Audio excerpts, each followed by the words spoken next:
High techies. நம்ம இந்த வீடியோவில் என்ன பார்க்க போகிறோம் அப்படின்னு கேட்டிங்கன்னா, தலைநகர் டெல்லியில் 10 ஆண்டுகளுக்கு மேலாக இருக்கக்கூடிய டீசல் வண்டி, அதே மாதிரி 15 ஆண்டுக்கு மேலாக இருக்கக்கூடிய பெட்ரோல் வண்டி, இதற்கு பெட்ரோல் பங்க்கில் வந்து தடை ஜூலை 1ஆம் தேதியிலேருந்து இருந்தது. அதுபோல் நம்மளுடைய தமிழகத்தில் தடை வருமா, இதை பற்றி நிறைய மக்கள் நம்மக்கிட்ட பேசுங்கன்னு சொன்னதின் அடிப்படையில் நம்ம வந்து இந்த வீடியோ வந்து பதிவு பண்ணுறோம்.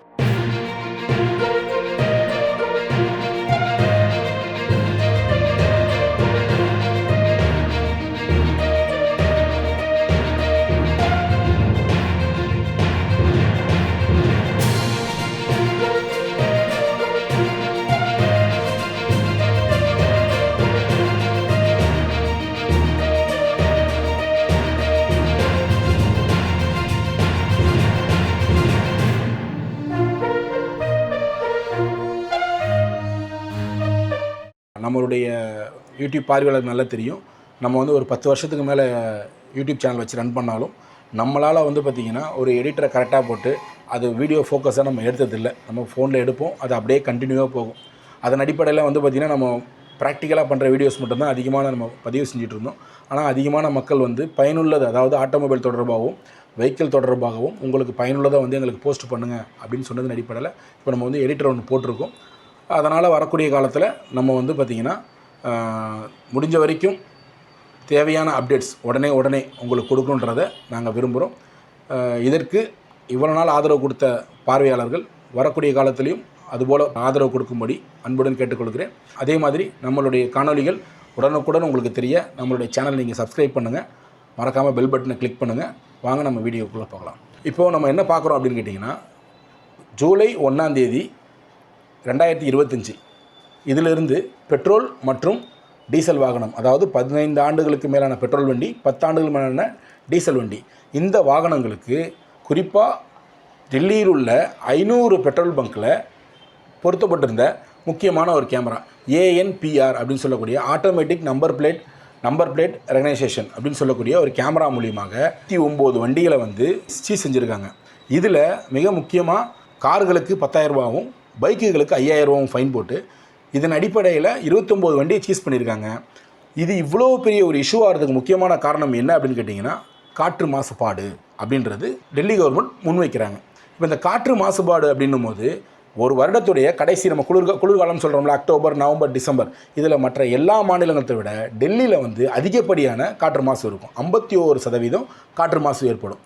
இப்போது இதில் கவனிக்க வேண்டியது என்னென்னா, வெறும் வண்டியினால் மட்டுமே காற்று மாசு ஏற்படுறதில்லைன்னு கவர்மெண்ட்டே வந்து ஒரு ஆய்வறிக்கை கொடுக்குறாங்க. அதில் முக்கியமாக அவங்க சொல்கிறது வாகனத்தினால் ஏற்படக்கூடிய காற்று மாசுபாடு, அதே மாதிரி ஹரியானா போன்ற பக்கத்தில் இருக்கக்கூடிய மாநிலங்கள் வந்து விவசாயிகள் வந்து அவங்களுடைய விவசாய கழிவுகளை எரிக்கிறதுனால ஏற்படக்கூடிய காற்று மாசுபாடு, அதே மாதிரி இண்டஸ்ட்ரியல் வரக்கூடிய, அதாவது இண்டஸ்ட்ரியல் வேஸ்ட் இதனால் ஏற்படக்கூடிய காற்று மாசுபாடு. ஸோ இது போன்ற காற்று மாசுபாடு காரணமாக தலைநகரம் டெல்லி வந்து அதிகப்படியான காற்று மாசுபாடு ஏற்படுது. இதை நம்ம தவிர்க்கணும் அப்படின்னு சொல்லிட்டு 2018 உங்களுக்கு வந்து பார்த்திங்கன்னா நீதியரசர் கொடுக்கப்பட்ட தீர்ப்பின் அடிப்படையில் ஜூலை 1 இந்த வந்து சட்டம் வந்து அமல்படுத்தப்பட்டுச்சு.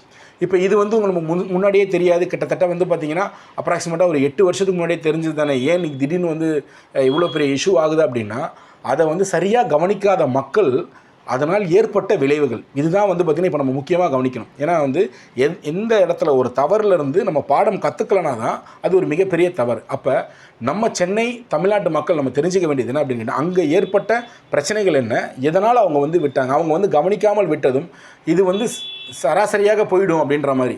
குறிப்பாக இந்த எப்படி அதை கண்டுபிடிச்சாங்க, ஒரு வண்டி, இந்த வண்டி வந்து FC முடிஞ்ச வண்டி அப்படின்னு எப்படி கண்டுபிடிச்சாங்க அப்படின்னு கேட்டிங்கன்னா, இந்த ANPRன்னு சொல்லக்கூடிய அந்த கேமரா மூலிமா தான் கண்டுபிடிச்சாங்க. இதற்கு என்ன தான் தனிப்படை அமைச்சு முனிசிபாலிட்டி, போலீஸு, டிராஃபிக் போலீஸு இப்படி அமைச்சாலுமே அந்த ANPR கேமரா ஒரு பெட்ரோல் பங்க்லேயுமே நான் பெட்ரோலே போட மாட்டேன் அப்படின்ற மாதிரி ஸ்டாப் பண்ணிட்டாங்க ஒட்டுமொத்தமாக. இந்த வண்டி வந்து காட்டி கொடுத்துருச்சுன்னு கூட சொல்லலாம். இந்த டோட்டலாக வந்து காட்டி கொடுத்துருச்சு அந்த கேமரா, இந்த வண்டிக்கு பெட்ரோல் போடக்கூடாது, இந்த வண்டி முடிஞ்சிருச்சு அப்படின்னு சொல்லிட்டு. ஆனால் அதில் அதிகமான குளறுபடிகள் நடந்திருக்கு. அப்போ இது எல்லாமே இருந்தாலும் அந்த மக்களுடைய பெரிய ஒரு பிரச்சனையாக இருந்தது என்ன அப்படின்னு கேட்டிங்கன்னா, முக்கியமாக நம்ம பிரச்சனையாக பார்க்குறது பெரிய விலை உயர்ந்த கார்கள்லாம் வந்து ஸ்கிராப்புக்கு போட்டது. கிட்டத்தட்ட 25-35 லட்ச ரூபாய் கார்கள் எல்லாமே வெறும் 2 லட்ச ரூபாய்க்கெல்லாம் வந்து கொண்டு போய் ஸ்கிராப்பு போட்டதெல்லாம் வந்து ஒரு உச்சபட்சமான ஒரு விஷயமாக பார்க்கப்படுது. அதே மாதிரி போக்குவரத்துக்கு முக்கியமாக இருக்கக்கூடியதுன்னா லாரி டிரான்ஸ்போர்ட்டேஷன். லாரி எல்லாமே 10லேருந்து 15 வருஷம் இருக்குமான்னு கேட்டால் அதை விட அதிகமாக தான் இருக்கும். காரணம் என்னென்னா, அது மேக்ஸிமம் லாரி எல்லாமே டீசல் வண்டியில் பயன்படுத்துறதுனால 10 வருடத்துக்கு மேலே இருக்கிறது எல்லா லாரிகளுமே டெல்லியுடைய எல்லையில நிப்பாட்டிட்டு எல்லா பொருளையுமே இறக்கி வச்சுட்டு போகக்கூடிய சூழ்நிலை. அத்தியாவசிய பொருளான பால் போன்ற தக்காளி, வெங்காயம் இது போன்ற அனைத்து உணவுப் பொருட்களுமே அங்கு நிறுத்தப்பட்டது, குறைக்கப்பட்டது. இது எல்லாம் இந்த மக்களுக்கு வந்து பெரிய அளவுக்கு ஒரு தாக்கத்தை ஏற்படுத்துச்சு. அதன் அடிப்படையில் கவர்மெண்ட் இப்போ வந்து பார்த்திங்கன்னா நடைமுறை சிக்கல் இருப்பதன் காரணமாக நவம்பர் வரைக்கும் நம்ம தள்ளி வச்சுருக்கோம்னு சொல்லியிருக்காங்க. ஆனால் இது நிறுத்தப்படலை, தள்ளி வைக்கப்பட்டிருக்கு. அப்போது நம்ம இந்த ஒரு விஷயத்திலிருந்து நம்ம தமிழ்நாடு மக்கள் தெரிஞ்சிக்க வேண்டியது என்ன அப்படின்னு கேட்டிங்கன்னா, நம்ம இன்றைக்கி அதிகமான போக்குவரத்து பயன்படுத்துகிறோம். குறிப்பாக முன்னாடி காலத்துலாம் வந்து ஒரு தெருவுக்குள்ளே 2 ஆம்புலன்ஸும் போயிட்டு வரும், 2 தண்ணி லாரியும் போயிட்டு வந்துச்சு இதெல்லாமே. ஆனால் இன்றைக்கி வீட்டுக்கு வீடு வண்டி இருந்த காலம் போய் ஒரு வீட்டில் இருக்கக்கூடிய, அதாவது ஒரு குடித்தனத்தில் இருக்கக்கூடிய அம்மா, அப்பா, பையன், பொண்ணு 4 பேருமே வண்டி பைக் வச்சுருக்காங்க.